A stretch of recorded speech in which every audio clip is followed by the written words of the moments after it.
সাদাকা করলে আল্লাহ জাহান্নামের আগুন থেকে তাকে আশ্রয় দেবে।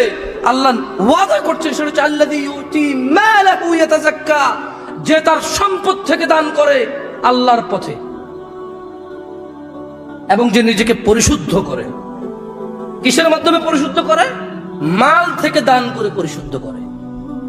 যে নিজের সম্পদ, নিজের কষ্টে অর্জিত সম্পদ থেকে দান করে পবিত্রতা অর্জন করে, তাকে আল্লাহ জাহান্নামের লেলিহান অগ্নি শাখা থেকে তাকে আল্লাহ আশ্রয় দেবে, তাকে আল্লাহ জান্নাতুল ফিরদাউস নসিব করবে ইনশাআল্লাহ। আমি দান নিয়ে আরো কিছু কথা বলবো ইনশাআল্লাহ, সূরাটা শেষ হয়ে যাচ্ছে প্রায়।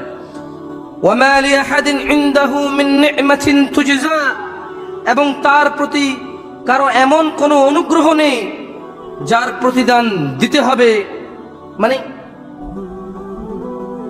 দেখেন, দান করার জন্য রিজন লাগে না, কি লাগে না? দান করার জন্য সবচেয়ে বড় রিজন হচ্ছে এই লোকটার প্রয়োজন। আপনার আত্মীয় হইতে হবে জরুরি না, আপনার পাড়া প্রতিবেশী হইতে হবে জরুরি না, আপনার পরিচিত অথবা এর থেকে আগে কখনো উপকার পেয়েছেন এরকম হওয়াটা কি জরুরি না। আপনি দান কাকে করবেন? দান কাকে করবেন? যার প্রয়োজন তাকেই কি করবেন? দান করবেন। তো দিনী ভাইরা, আমরা বর্তমানে যদি আমাদের কাছে কেউ কোনো সাহায্য চায়, কেউ তো আর টাকার অঙ্ক বলে সাহায্য চায় না, চায়? আমরা নিজেরাই ঘাবড়ে যাই। দেখবেন অনেকে আমাদের কাছে সাহায্য চায়, কেউ টাকার অঙ্ক বলে না, বলে যে একটু বিপদে আছি, পারলে কিছু দিও।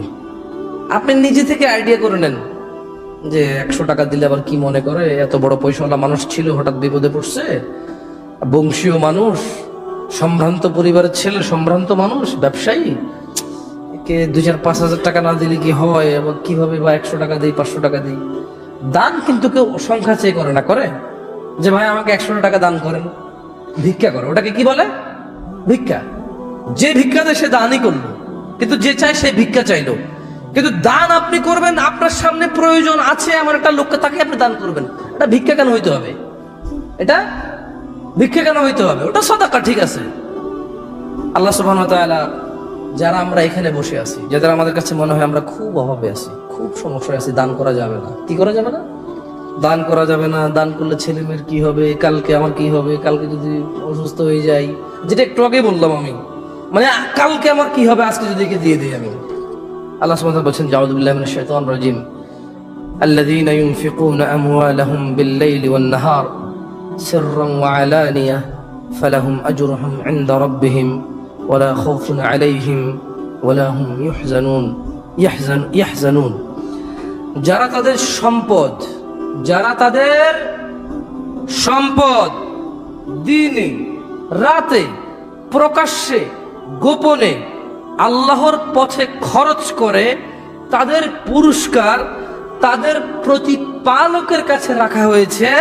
তাদের কোনো ভয় নেই, তারা কোনো আফসোস করবে না। কখন করবে না আফসোস? মরে গেলে। ভয় থাকবে না কখন?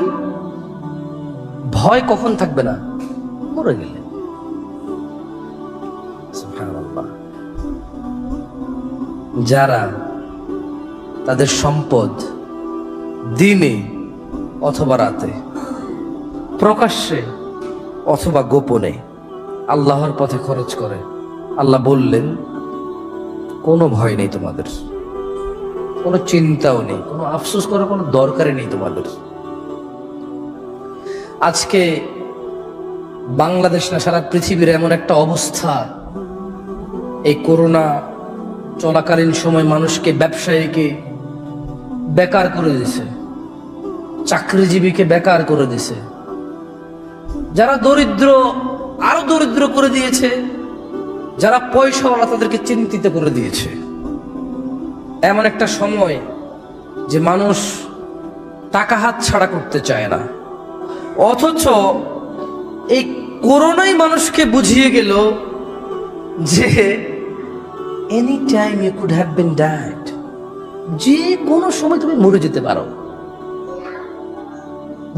কোনো গ্যারান্টি নেই। খালি জ্বর আসবে, 103-4 উপরে উঠবে, ডাক্তার ধরতে গিল্টি ফিল করবে, নার্স ধরতে গিল্টি ফিল করবে, এই হাসপাতাল থেকে ওই হাসপাতালে দৌড়াবা, নিঃশ্বাসের জন্য অক্সিজেনের ব্যবস্থা করতে চাইবা, অক্সিজেনের ব্যবস্থা হবে না।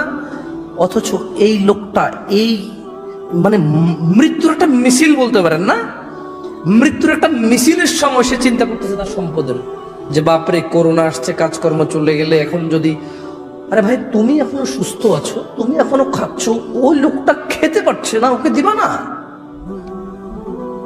বাচ্চা থাকলে তো খাবা, তো বেঁচে থাকার গ্যারান্টি আছে? বেঁচে থাকার তো গ্যারান্টি নেই। যত মৃত্যুর ঝুঁকি বাড়তেছে মানুষের, তত মানুষের বেঁচে থাকার আশা বেড়ে যাচ্ছে এবং কার্পণ্যতা মানুষকে চেপে বসতেছে। এটা কখনোই হওয়া উচিত না। আমরা দান করতে হবে দিনে এবং রাতে। দিনে রাতে কথাটা কেন বলে দেখেন, বাংলাদেশের জন্য প্রযোজ্য। সুবহানাল্লাহ, এই দেশের মানুষ মনে করে রাতের বেলা গাছের পাতা ছিঁড়া যাবে না, রাতের বেলা টাকা পয়সা কাউকে উধার দেওয়া যাবে না। আপনারা শুনেননি এটা? আমি শুনেছি অনেক। এখন সন্ধ্যা হয়ে গেছে, এখন কি টাকা দেবে? টাকা বের করবে না। এটো পানি ফেলা যাবে না, মানে রাতের বেলা তো এখন আর কিছু করা যাবে না। মানে ভাত মাছ সব খেতে পারবে, গল্প করতে পারবে, গুজব করতে পারবে, জেগে থাকতে পারবে, হ্যাঁ টিভি দেখতে পারবে, খালি টাকা দিতে পারবে না। তাহলে অশুভ কুশুভ লক্ষণ হয়ে যাবে। কেউ যদি ইমার্জেন্সি কল করে, ভাই একটু আয় তো, ওটাও যেতে পারবে, ওটাও যেতে পারবে, খালি টাকা দিতে পারবে না।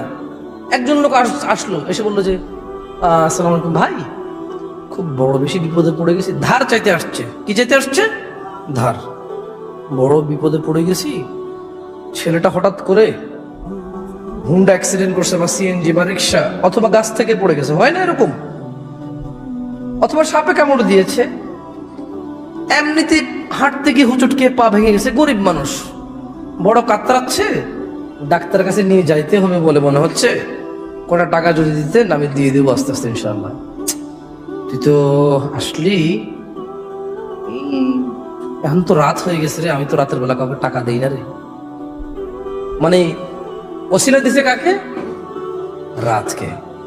আল্লাহ সুবহানাহু ওয়া তাআলা বলে দিছে যে যারা দান করে দিনে রাতে, গোপনে প্রকাশ্যে, ওয়ালা খাউফুন আলাইহিম ওয়ালা হুম ইয়াহজানুন, তাদের কোনো চিন্তাও নাই, তাদের কোনো ভয়ও নাই। চিন্তা নাই কিসের? জাহান্নামের।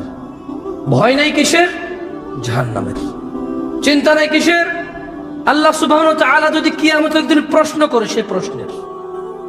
চিন্তা নাই কিসের? আল্লাহ সুবহানাহু ওয়া তাআলার সামনে এসে দাঁড়ানো, আল্লাহ তাকে চিন্তিত করবে না, আল্লাহ তাকে ভীত করবে না। শেষের দিন আল্লাহ তাকে আদর করে ভালোবেসে তাকে জান্নাত দেবে ইনশাআল্লাহ। আল্লাহুম্মা ইন্না নাসআলুকাল জান্নাহ। আল্লাহ তুমি আমাদের সবাইকে জান্নাত দিবে আল্লাহ।